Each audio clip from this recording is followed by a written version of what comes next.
बिस्मिल्लाहिर्रहमानिर्रहीम। अस्सलामु अलैकुम दोस्तों, अगर मैं आपसे कहूं कि वज़न कम करने के लिए सबसे बड़ी रुकावट ज़्यादा खाना नहीं बल्कि गलत तरीके से डाइटिंग करना है, तो क्या आप यकीन करेंगे? हैरत की बात यह है कि हज़ारों लोग हर साल क्रैश डाइटिंग शुरू करते हैं, चंद किलो वज़न कम भी कर लेते हैं, लेकिन कुछ भी महीनों बाद उनका वज़न पहले से भी ज़्यादा बढ़ जाता है। आखिर ऐसा क्यों होता है? आज की वीडियो में हम सादा अल्फाज में जानेंगे कि साइंस के मुताबिक वज़न कम करने क्रैश डाइटिंग क्यों नुकसान पहुंचाती है और वो 5 उसूल कौन से हैं जिन पर अमल करके आप न सिर्फ वज़न कम कर सकते हैं बल्कि अपनी सेहत भी बेहतर बना सकते हैं। आइए शुरू करते हैं। सबसे पहले ये समझ लीजिए कि वज़न कम करने का मकसद सिर्फ दुबला नज़र आना नहीं होना चाहिए, बल्कि ऐसा जिस्म हासिल करना चाहिए जो सेहतमंद हो। जब वज़न सही अंदाज में कम होता है तो शुगर, हाई ब्लड प्रेशर, दिल की बीमारियों और जोड़ों के दर्द के खतरात भी कम हो सकते हैं।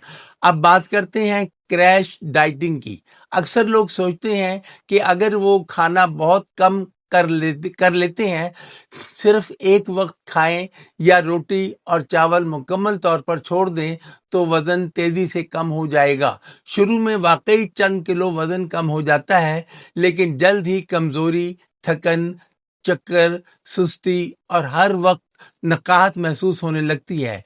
उसकी वजह यह है कि जिस्म अपना मेटाबॉलिज्म सुस्त कर देता है। जब मेटाबॉलिज्म सुस्त हो जाए तो जिस्म को तवानाई खर्च करता है।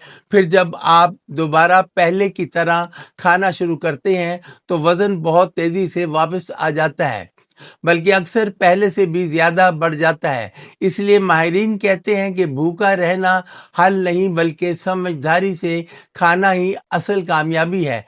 अब जानते हैं वो 5 सुनहरी उसूल जो वाकई वज़न कम करने में मदद देते हैं। पहला उसूल, मिक़दार कम करें। खाना नहीं, रोटी या चावल मुकम्मल बंद ना करें, सिर्फ उनकी मिक़दार कम करें। अगर पहले 3 रोटियां खाते थे तो 1 या 1.5 रोटी खाएं और प्लेट में सलाद और सब्जी की मिक़दार बढ़ा दें। दूसरा उसूल, कुदरती ग़िज़ा को तरजीह दें। देसी गंदम की रोटी, ब्राउन चावल, दालें, सब्जियां, फल, दही और खुश्क मेवाजात बेहतरीन इंतखाबात हैं, जबकि fast food, cold drinks, bakery items और तली हुई चीज़ों को कम से कम इस्तेमाल करें। तीसरा असूल, हर खाने में प्रोटीन शामिल करें। अंडे, चिकन, मछली, दालें, चने और दही देर तक पेट भरा रखते हैं और वज़न कम करते वक्त पट्ठों को भी महफूज रखते हैं। चौथा असूल, आधी प्लेट सलाद और सब्जी से भरें।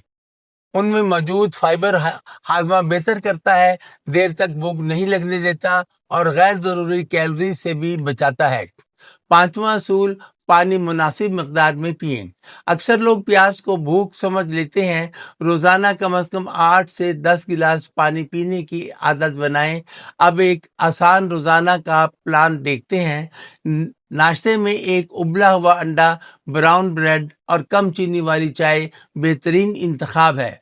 दोपहर में एक रोटी या थोड़े से चावल, दाल या सब्जी और साथ सलाद। रात का खाना हल्का रखें, जैसे ग्रिल्ड चिकन या मछली, सब्जियां और सलाद। अगर दरमियान में भूख लगे तो चिप्स या बिस्कुट के बजाय भुने हुए चने, एक मुट्ठी बादाम या ताज़ा फल खाएं। याद रखें, सिर्फ अच्छी ग़िज़ा काफ़ी नहीं। हफ्ते में कम से कम 5 दिन 30 से 45 मिनट तेज़ चहलकदमी करें, 7 से 8 घंटे की नींद पूरी करें और ज़हनी दबाव कम रखने की कोशिश करें। नमाज, ज़िक्र और मुस्बत तर्ज़ ज़िंदगी भी इस सफ़र में अहम किरदार अदा करते हैं। वज़न कम करना कोई जादू नहीं बल्कि एक मुसलसल आदत है। چھوٹی چھوٹی اچھی تبدیلیاں وقت کے ساتھ بہت بڑے نتائج دیتی ہیں۔ اب میں آپ سے ایک سوال پوچھنا چاہتا ہوں، اگر آپ کو صرف ایک عادت بدلنے کا موقع ملے تو آپ کس عادت کو بدلیں گے؟ ایسا جواب کمنٹ میں ضرور لکھیں۔ اگر ویڈیو پسند آئے تو لائک کریں، اپنے دوستوں کے ساتھ شیئر کریں، اور صحت سے متعلق مستند معلومات کے لیے ہمارے چینل کو ضرور سبسکرائب کریں۔ اللہ تعالیٰ آپ سب کو صحت، عافیت اور تندرستی عطا فرمائے، آمین۔